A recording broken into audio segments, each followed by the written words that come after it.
Well, after a standout victory against Bridgewater Raynham, on Thursday night the Raiders boys basketball team had the challenge of facing the 18-2 number 2 seed Catholic Memorial on their home court. And if that seemed like a mounting challenge to overcome, you sure didn't see any player on this team intimidated. And after a very close first quarter comes to an end, the Knights lead 19-17. Wellesley starts out the second with a three-pointer by Andy Kaplan that gives Raiders a brief 20-19 edge. But Dennis Tobin finds separation launching the three, drains it, takes the contact for a 4-point play. But Jake Moen on the other end nails the downtown basket, and Jack Dolan puts Raiders up by 2 here, 27-25. And you can already tell Wellesley has brought their A-game tonight. The Knights' Matt Hanna gets a clutch steal and finishes it with the unassisted layup, and then Kellen Grady feeds the ball perfectly to Gian Smith for the easy follow-through. And the Knights retake the lead at the half, 38-36. So we go to an even more intense second half, neck and neck, where it seems like Catholic Memorial just cannot miss a three. Matt Hanna's shot makes it 48-44 Knights 2 minutes into the third. Later, now down 55-47, Andy Kaplan sinks back-to-back trays that are just clutch. 57-53 Knights. But with less than 2 minutes to go in the quarter, Catholic Memorial gets 4 quick points when Brandon Twitty's pull-up jumper bounces in, and then on the inbounds pass, Twitty steals it, dishes it to Kellen Grady, who lays it in, and suddenly the Raiders' deficit is 8, and Wellesley has to take a timeout, now down 61-53. And the Raiders really respond after that timeout is taken and step it up as Jake Moen drains another tray. Aaron Abili with speed drives in the lane past 2 defenders and lays it in. Just seconds left in the third on the inbounds pass, Brian Carante takes a step behind the three-point line and calmly shoots and scores from downtown. And the Raider fans are just loving the effort. And we head into the fourth, locked in at 61. So we fast forward to 3 minutes left in the final quarter. Raiders down 73-66. Jake Moen with the fake swings it out instead to Brian Carante, who draws a foul, makes it, and 1. And then Brian Carante clutch again, drains the baseline J, and the Knights have not once had an easy time with these underdogs, playing with so much heart. Now down by only 2. 73-71. But in the last minute and a half, Catholic Memorial starts to pull away here, as Andy Kaplan, one of 8 standout seniors, would foul out of his final game. And things would just fall into place for the Knights after that.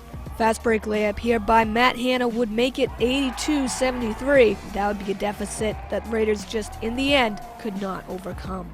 And as the seconds tick away, Catholic Memorial would come away with an 84-77 victory over Wellesley. But by far, this was the hardest test the Knights have no doubt faced all season. 32 minutes of gritty, never-quit basketball was played by this Raider team, sparked by their talented 8 seniors: Jack Dolan, Brian Carante, Ryan Kruger, Andy Kaplan, Ryan Noel, Andrew Lull, Aaron Arbili, and Sam Zimmerman. And that is everything to be proud of. First round action continues for Raiders boys hockey, ready to face the Trojans of Bridgewater Raynham last Thursday night at a packed Babson rink. With this Raider team pumped and ready to score, just 26 seconds tick away before Carter Huff scores the first Wellesley goal. Raiders are just getting started when barely a minute later, Tyler Capecci's wrister ricochets off Danny Sullivan's pad save, and Billy Garante just buries the rebound for a 2-0 Wellesley lead. Still in the first, Matt Kerrigan flips the wrister toward Danny Sullivan. Sullivan blocks it out but leaves a wide open net for Tyler Capecci to easily net that put back in. And only 5 minutes into this opening period, Raiders hold a 3-0 lead. And Trojans pull their starting goalie as Danny Sullivan's night is already over, and Brendan Page is between the pipes as we head to the second. And the highlight reel of the season comes here for Peter Haru on the power play. Haru takes the puck from the neutral zone with speed, dekes, and jumps around Tom McCuddy and top shelves it in. What a play by Peter Haru, and what a finish to an unbelievable score that gives Wellesley a 4-goal lead. Bridgewater Raynham has so far been outplayed in these first 2 periods and desperately look for some offensive answers. And they get one right here when Brian Cellini fights to keep the puck in the zone, feeds it to Colin Trahan. Trahan flicks it backhand and top shelves it past Jack Maxwell for 1 Wellesley.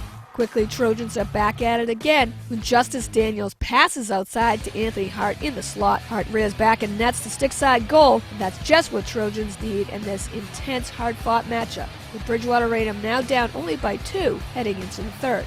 Final frame, and Raiders are looking to take back that momentum, and they find that spark in Tyler Capecchi. As Capecchi's try somehow sneaks past Brennan Page, 5-2 Raiders, quickly in the third.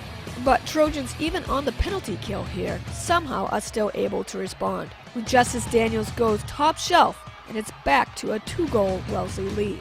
But it's Raiders the rest of the way as they own the third period, sealing a first-round victory with 3 more goals. And behind a Tyler Capecchi hat-trick, Wellesley easily moves on to the quarterfinals as they roll over Bridgewater Raynham to the final score, 8-4. Staying with hockey, the girls would finish out the week with more exciting first-round action, facing off with the Shrewsbury Colonials on Saturday. And in their 10th, if not more, seasons in a row of making the playoffs under Coach Campbell, doing what they do best, fighting for those 2 points. So after a scoreless first and most of the second period comes and goes, Colonials goalie Delia O'Connor is tested for sure early and often, but so far will not allow any rebounds. And so it's not until deep into this second period that Wellesley is able to punch out that 0 on the scoreboard. Cecily Doctor dumps the puck to Keely Korskaden. Korskaden goes high and over O'Connor for the top shelf goal. And with 2:15 left in the second, Raiders hold a 1-goal lead in this defensive battle. To the third and final period to someone's season, the Raider crazies cheering on their team with the chant "Let's go Raiders" as Wellesley comes back on the ice. And Raiders use that as extra motivation as they strike again less than 2 minutes in, and Saragossi's wrist shot deflects off Kaylee Donnelly, and the ref whistles it's a goal, and Donnelly connects on the dagger to Shrewsbury's hopes. 2-0 Raiders, but still plenty of time left for Colonials. Megan King is solid yet again between the pipes for Wellesley, stopping point-blank shots like it's no big deal. And that leaves the Colonials to start playing desperate. Watch here on another great save. The puck ricochets about 20 feet away, but Campbell Brown is still hacking at King's neck with her stick as she's laying on the ice.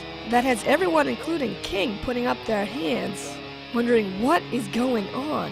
Raiders team defense is outstanding as it has been all season long, and are 4 for 4 on the penalty kill throughout the game to solidify the shutout.